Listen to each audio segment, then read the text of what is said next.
Soyoung stares at the brightly lit social media post on her phone, the glass reflecting the cruel reality back at her. Her boyfriend of 7 years, the man she planned to marry, had just held a wedding to a 23-year-old woman. The truth strikes Soyoung with the force of an oncoming train, 7 years of dating, gone in an instant. They say devotion turns into a worn-out shoe, and the image of her ex, happy with his younger bride, felt like a stab in the back. The final crushing photo, an ultrasound and 2 positive pregnancy tests, screams the news. She's pregnant. You asshole, Soyoung thinks, clutching her phone. I tried so hard to love that shitty face, and the sagging drooping chin, pretending I didn't see it. And this bastard stabs me in the back? With tears pouring down her face, she began deleting the images of their life together, a final painful act of erasure. She choked back a sob, regretting her past weakness. I should have smashed his head in instead of crying when he said let's break up. The air is thick with the scent of soju and fresh betrayal. Boss. 4 bottles of soju here. Soyoung screams, waving her hand wildly. Her friends were a mix of rage and reason. One tried to stop her, reminding her she was already drunk. But another, driven by fierce loyalty, encouraged the chaos. Just drink, let's get drunk and kill that bastard, she hissed. If we get caught, we'll get a reduced sentence for diminished responsibility. The voice of reason suggested calling a lawyer, but the voice of chaos countered, forget lawyers, hiring a killer would be cheaper. It's so painful, she cries out loudly in the crowded restaurant. Wah! And I'm lonely. I'm already 33 years old. I'm so ashamed to cry because I can't deal with my loneliness at this age. I trusted that asshole. The explosion of fury comes next. I'm so pissed that he met some ridiculously young and pretty girl and got married. And I'm just drinking here right now. That bastard should have been in a coffin ages ago.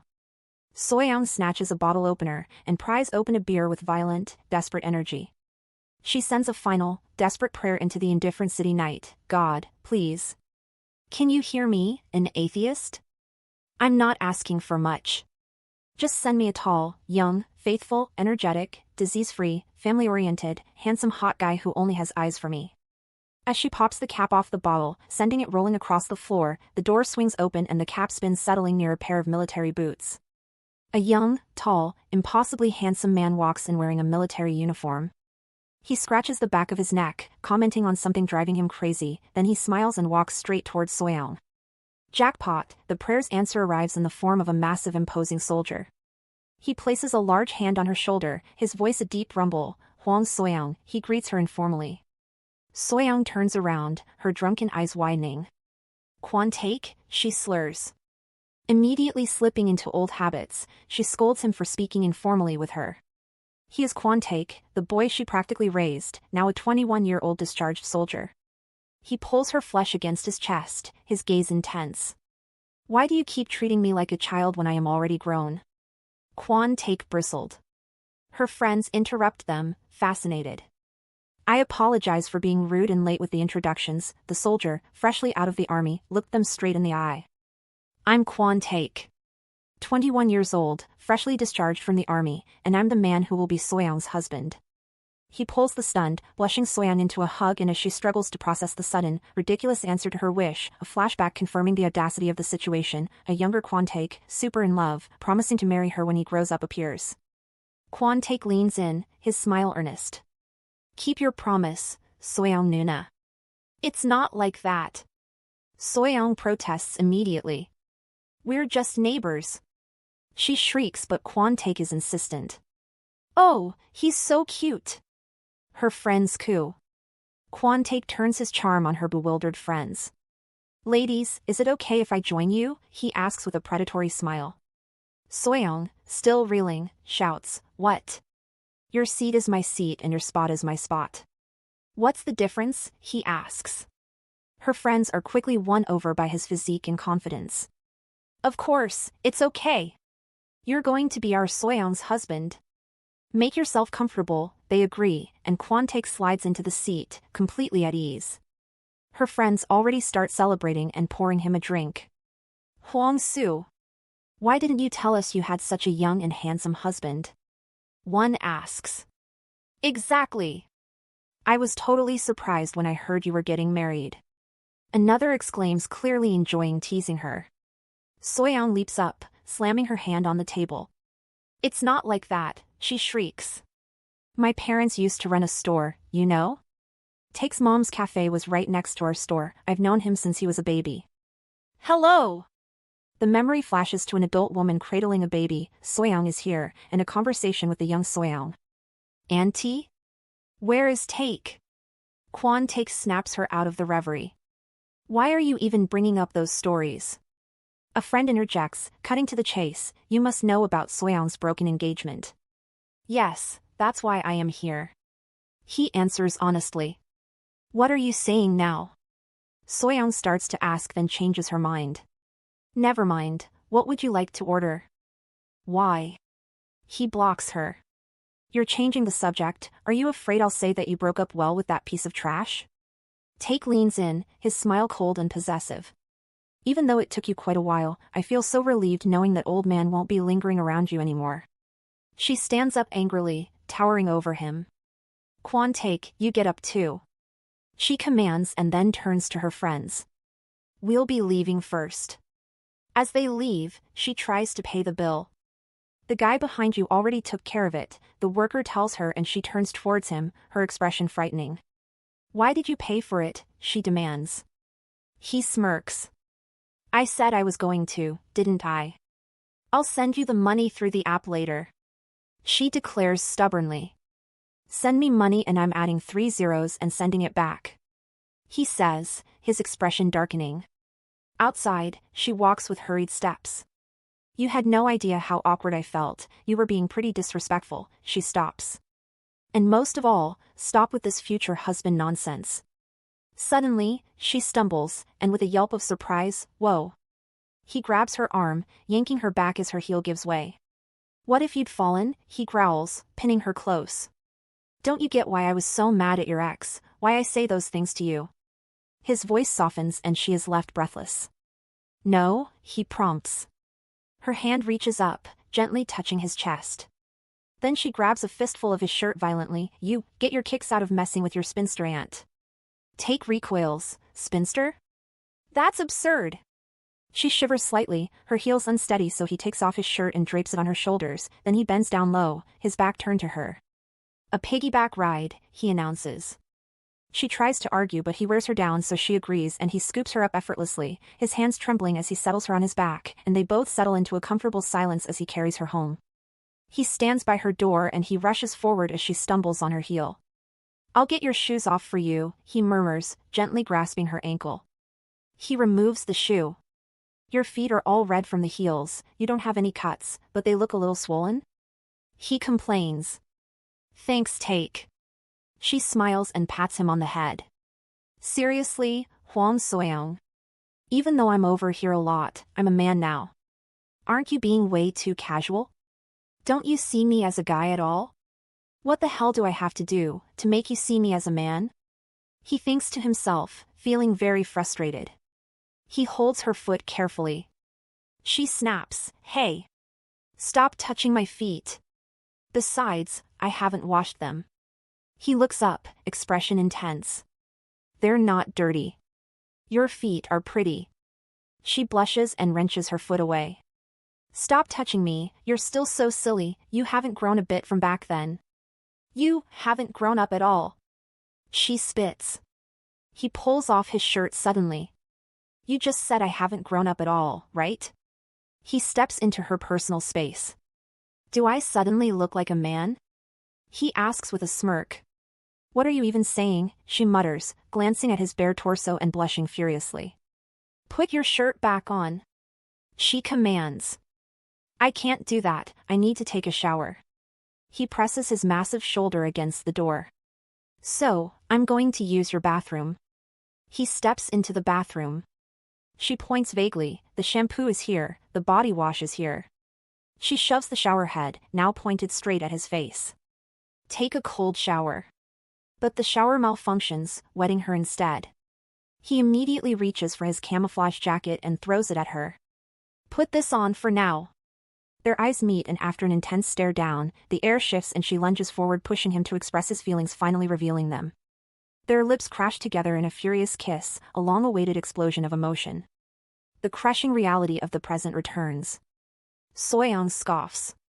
You won't even remember what you said tomorrow morning, but Taek holds her gaze, his voice firm.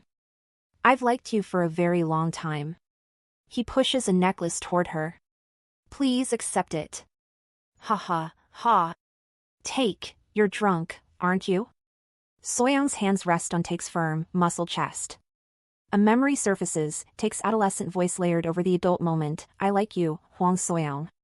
She remembers Taek's urgent question, will you marry me? And their childhood vow beneath the roses, you have to marry Nuno when you grow up, okay? The morning light is a harsh judge. Soyeon wakes beside Taek, shame twisting her thoughts. I'm going crazy. How could you lounge with a kid who's a dozen years younger than you? She hardens her heart. She quickly dresses. I told you not to call my name whenever you want, right? If you're awake, get dressed and go home. Your parents must be worried. Is that all you have to say to me? He challenges. She throws the words back. Yeah, that is really it. Are you satisfied now? She returns to find a fully set breakfast table. Taek stands there, in an apron, cooking delicious meals. He hits her with the toughest challenge. I should just live with you. What? Soyeon stumbles back. He repeats the declaration. Let's live together. The morning light illuminates the small table laden with a home-cooked meal. First, thank you for making me food, she says, her voice softening slightly. All of this is my favorite food. Did you make it on purpose? Why do you remember things like this so well? The thought leads to the question hanging heavy between them. Why do you want to live with me? His reply is direct. Is that a question? Let me ask you, why don't you want to date me? You keep saying, you're too young. So? She argues, the day you graduated elementary school, I was already an adult.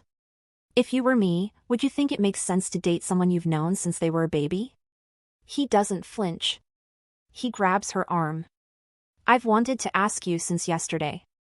That necklace, no. That dog tag, it's mine, right?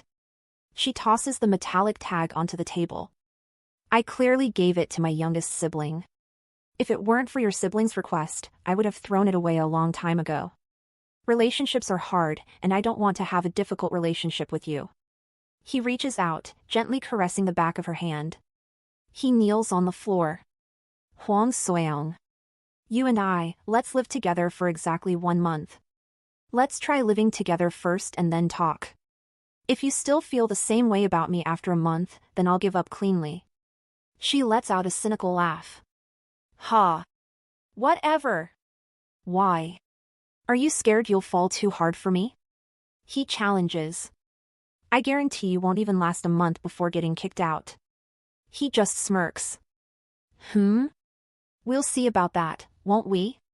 Let's see in a month. She stands up abruptly. Fine. Let's do it. She stands, walks away and returns with a neatly folded sheet of paper. I don't believe in verbal agreements, she states. He snatches the paper. What are you doing? She asks. I think we have to add one more thing. He takes the pen and adds one new clause, making the 2 clauses. 1. Kwon Taek will be responsible for all household chores. 2. Kwon Taek will serve Hwang Soyeon for 1 month.